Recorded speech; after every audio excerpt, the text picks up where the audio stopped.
Poštovani gledalci, dobar dan i dobrodošli u novu epizodu serijala Balansom do zdravlja.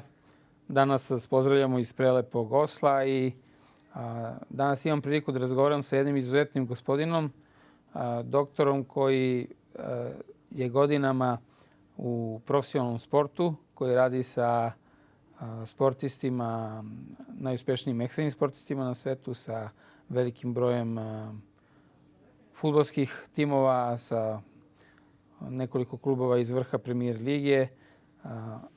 I ono što danas imamo priliku jeste da dobijemo savjet vezano za zdravlje, za ishranu, za način vežbanja, koji ne zavisi od toga da li imamo budžet €1.000.000 ili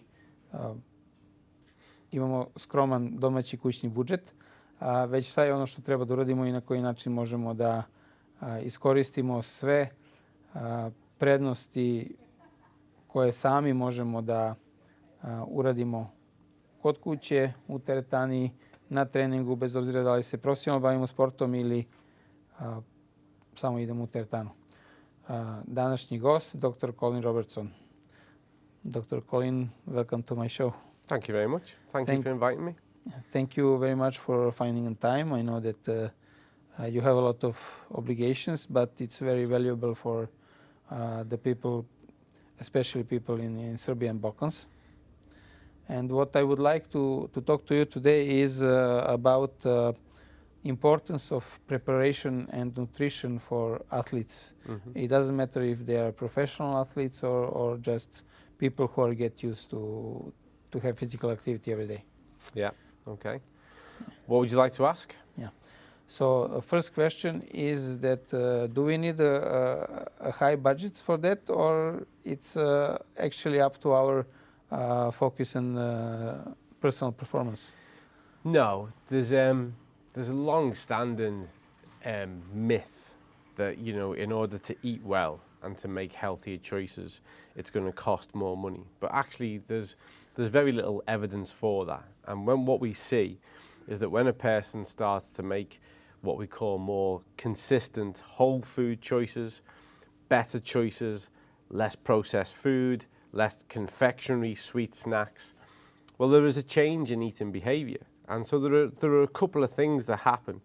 But one of the most profound things that happens is that because you are satisfying the body's nutritional needs, you have less of an appetite. So there's less of a drive to eat. And so actually what happens within a short period of time, even if you just look at the diet, even before we look at supplements, it starts to even out. And in fact, for the majority of people who are really consistent, who start to make better choices, less reliant on those kind of, you know, sweets, treats, processed foods, they end up actually saving money. You know, eating healthier because of how it provides for the body actually becomes a cheaper and more economical option.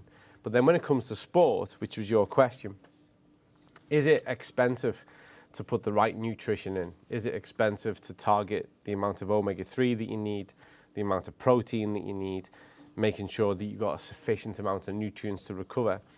Well, no, not in reality.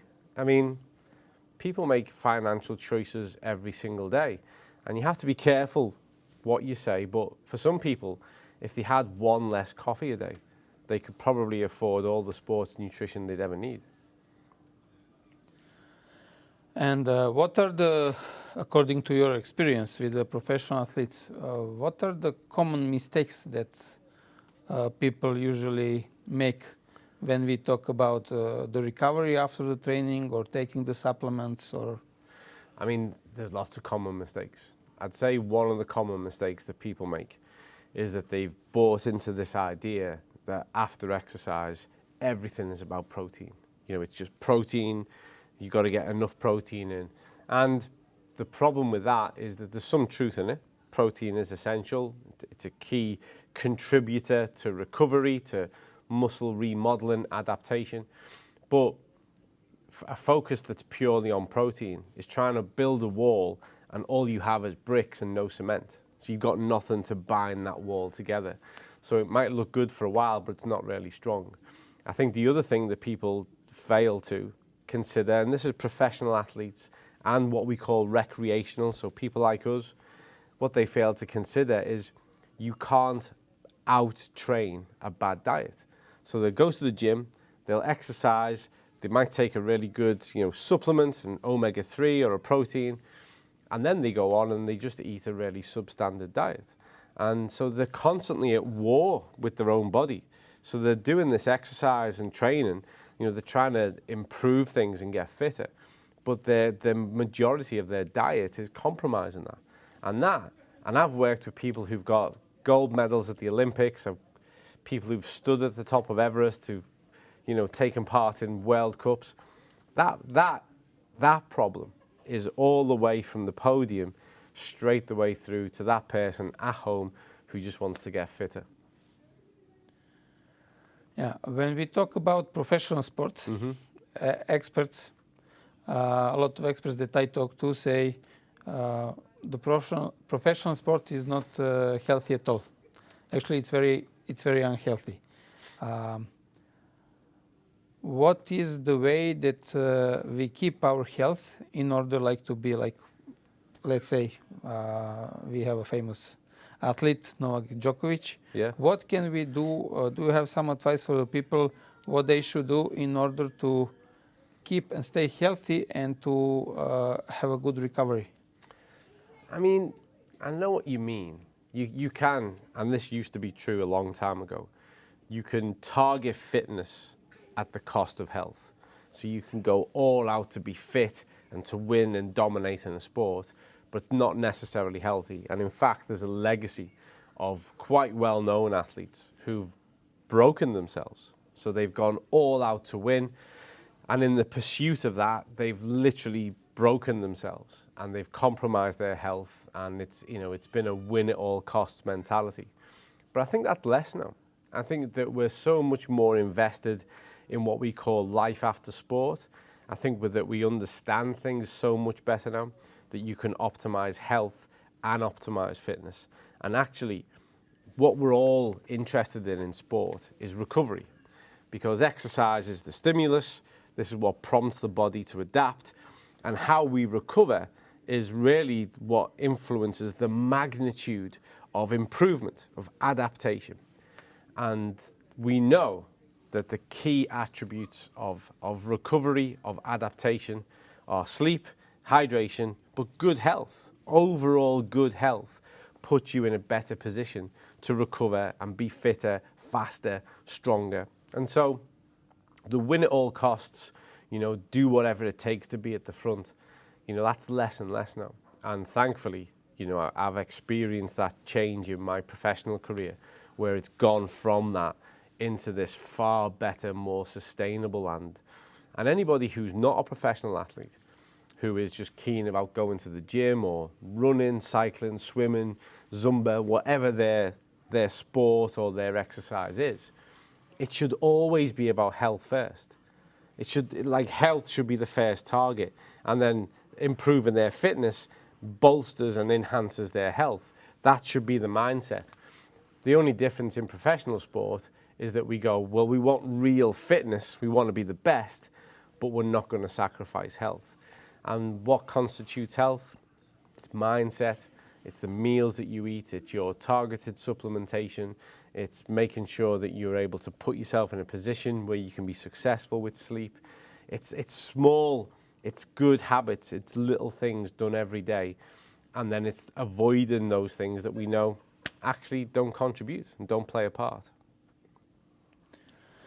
And when we talk about the supplementation, so, for example, I had a conversation with a nutritionist of one of our, let's say, best team sport clubs in Serbia, and the question that I got from the nutritionist was, this is very good, but can you help us to make sure that athletes actually use the supplements that we recommend and follow some pattern and follow the diets that we recommend to them? Yeah.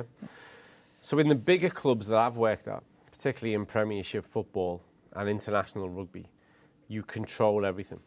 So the team come in and you'll get them ready for their training session. once they've been out on the pitch or in the gym, they come out and you go, there you go. You're going to take this, now you're going to take that. They go to the showers, they get themselves sorted, they come back out, they take the, you have a whole procedure. So you make sure that it happens. The same way that you'd say, right, you're going to do 50, 100 meter sprints, or you're going to do, bench press and deadlift, whatever it is. The same way that you control that, you control the nutrition.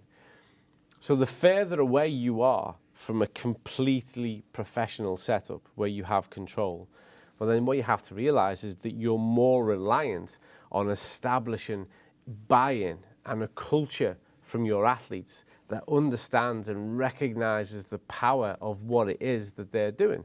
Now something like this, which we have here, for a lot of athletes, because of the way a lot of the kind of supplement industry is, they go for really sweet, flavored things. Like most protein drinks, will be flavored with chocolate and strawberry, and they'll have quite a easy, convenient taste to them. And then you give them something like this, which is flavored with like grapefruit, which is a more naturally flavored things. And so it's more difficult for an athlete to say, well, I really want to take that, because it doesn't lend itself to the same appetite, satisfying criteria. And so with this, you've really got to get it across to them. I mean, omega-3, which is what this is, by the way, omega-3 is the key that unlocks the door to protein. So if you really want your muscles to recover, if you want them to get stronger, if you want them to get bigger, then you need this first. This lays the foundation. Any biochemist will tell you that, any physiologist, any sports nutritionist. Omega-3 is the first part of it. And it's omega-3 that closes up the resolution of the damage. So exercise creates the damage, this closes the circle. Protein just lays the bricks. And so you've got to get it into the athlete's mindset that this is as valuable as breathing. This is as valuable as the effort that they put in on the pitch, on the track, in the gym, because that is going to be what gets them to improve and achieve what they want to achieve in sport. And so you've really got to spend time.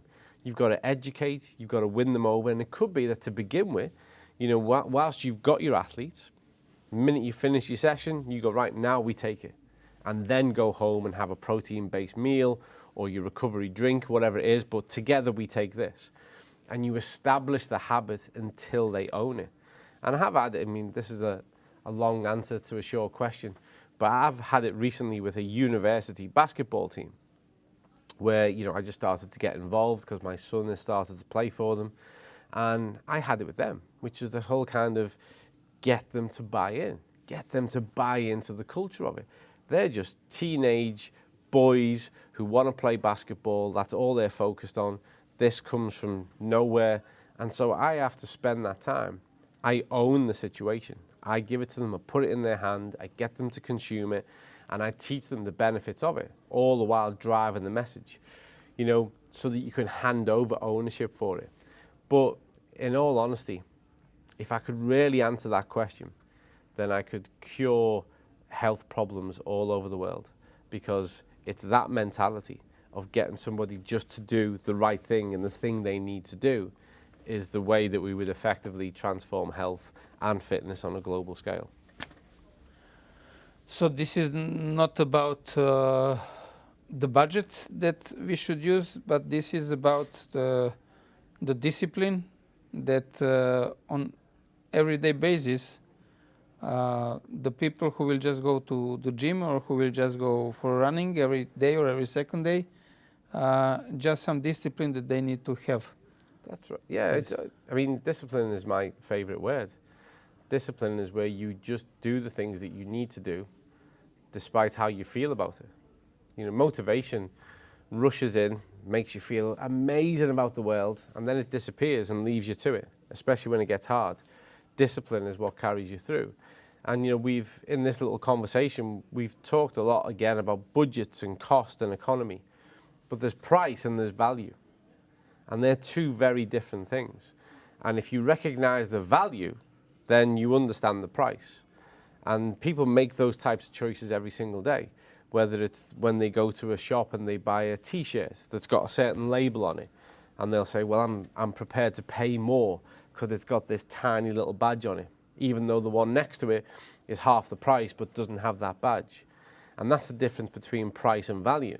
And so to me, I think this, from a price point of view, and what we got here, this is the test, but this, from a price point of view, I think is really reasonable, given what it does in the context of your health, given what it does in the context of your fitness, given what it does in the context of really enabling your recovery.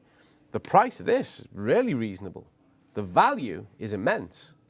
Like, to me, with my athletes, with the individuals I support, whether that's from a health point of view or whether it is that they're going to take on a new challenge, the value of that, it's way beyond the price tag, because I know what it'll achieve for them. And so that, again, it's a mindset shift for the person in the choices they're making. But to such an extent, and I know this because the research evidence proves it to be true, the average person who is a professional athlete or someone who's really keen at keeping fit, they could probably reduce their supplement budget spending on things like protein and creatine and multivitamins. They could probably reduce that by a third and include this and get a better result, get a bigger impact, and still save money. When we are talking about the workout, you mentioned that your son now started to play basketball. Oh, he's played basketball for a while. He's just joined the university team. University team. So what is your opinion about team sports? And do you have any advice for the parents or their children who are now starting to maybe go to football club or a basketball club, or in Serbia we have water polo clubs and everything? Usually what we have in our country is the way of training, the way of the workout is the same for everybody. And so some people will be overtrained and some people probably will be not trained enough. Do you have some advice how the young person who is not formed completely should fit in, and do they need some individual approach or some extra individual trainings, or in the clubs would the coaches should be aware that maybe it's not the best way to train everybody in the same way?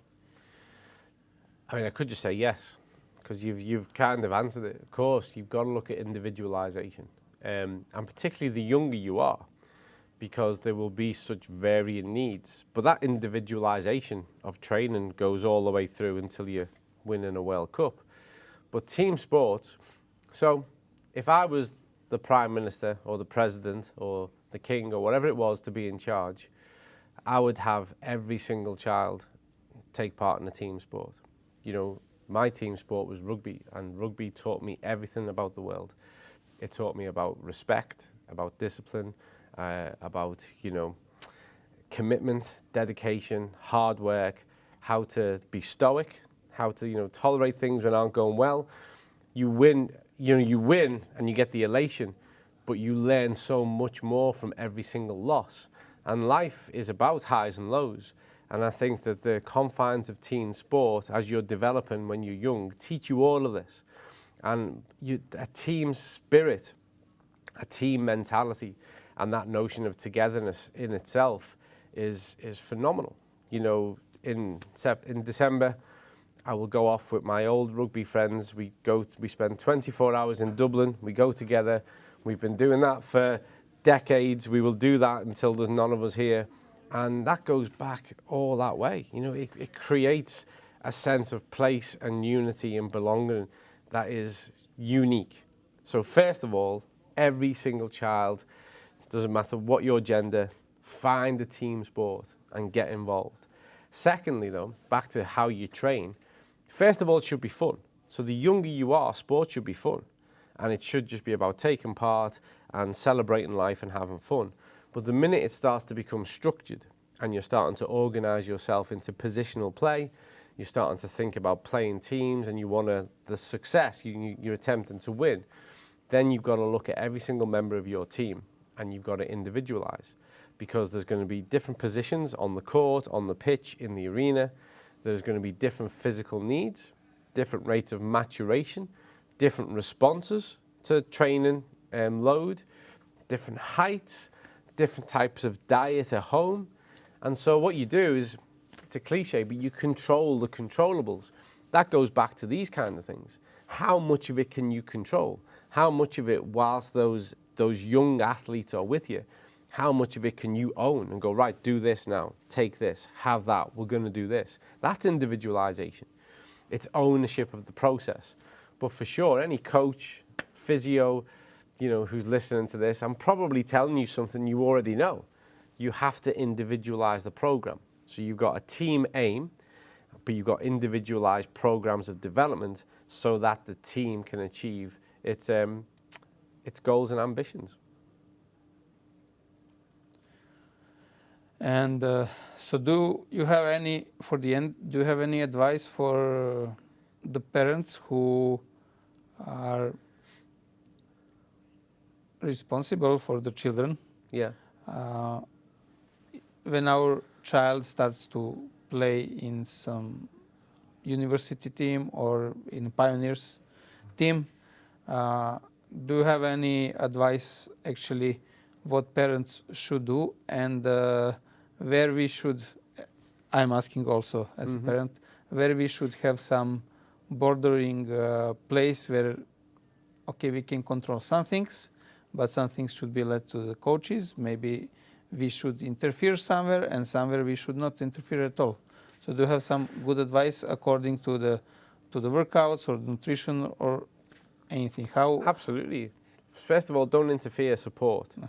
Speak to the coach and say, okay, where does your part of this end, and what can I do to support it from my part? Because the more engaged you are in the process as a parent, the less of a gap there is. You create an overlap. So it could be that the coach says, well, listen, I need them on this day and that day to practice these drills or skills. I need them so that when they get home, they have this type of meal. And it could be that you go, right, then I'll own that part of it. I'll make sure that that happens. I'll make sure that, your daughter, your son is on whatever day practicing those drills, those skills, doing those extra bits of work. That goes back to your individualization. I will own a part of the supplement process. I will own a part of the nutrition process. And remember, children, they're learning about the world around them, and they're not necessarily going to come ready with all the discipline and commitment and dedication required. So you be that.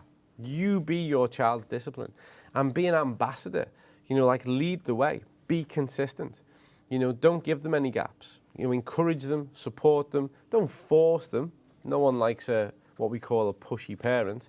But support them, encourage them, and enable them to do everything that they can to be more successful at the sport or the exercise that they've chosen to do. And then remember, consistency is key. A sports person is the direct outcome of the things that they've done most often. Practice, practice, practice. We talk about the 10,000 hour model of practice, which was a great starting point. But look at the research that's built on that. 20,000 hours, mastery, practice, practice, practice. But also remember that it should be fun. It should be fun even if you're playing for Real Madrid. It should be fun if you're blessed enough to play for Liverpool. It should still be fun. And so don't turn it into a burden, because the best outcome in the world is that a child, an adult, gets so much joy and fulfillment from sport that they want to be active, they want to be engaged, they want to be fit and healthy for an entire lifetime, not just a sporting career, which eventually for everyone comes to an end. It happens to everyone. And so if you can embed those kind of things, I guess there's a lot in that answer. Be the discipline, eliminate the gap so you create a nice overlap, be consistent, encourage consistency, keep them involved from a health point of view, that they should be enjoying it for what it gives more than just the score on the boards. You know, it's kind of be immersed in the process. And I'm not a counsellor for parents, but what I will say this is that for all of us, I've got 3 children, and for all of us, we only get to enjoy the ride and the experience of them being children for a limited period of time. And the majority of the time, they're going to be adults. And those years are the magical years. So don't turn that into this awful, autocratic, you know, putting tons of pressure on them to be amazing at sport. Because the ones I've seen succeed the most have been the ones who've celebrated life most, who've enjoyed their sport most, who've had the biggest passion for sport, and that has been a depth of background that resonates throughout their whole support network. Thank you, Colin, so much. It was a huge privilege to have you as a guest. No, thank you. Thank you. And your advices are really precious. Thank you very much. Yeah. Thank you. Poštovani gledalci, to je bio naš današnji gost, dr. Colin Robertson. Hvala na pažnji.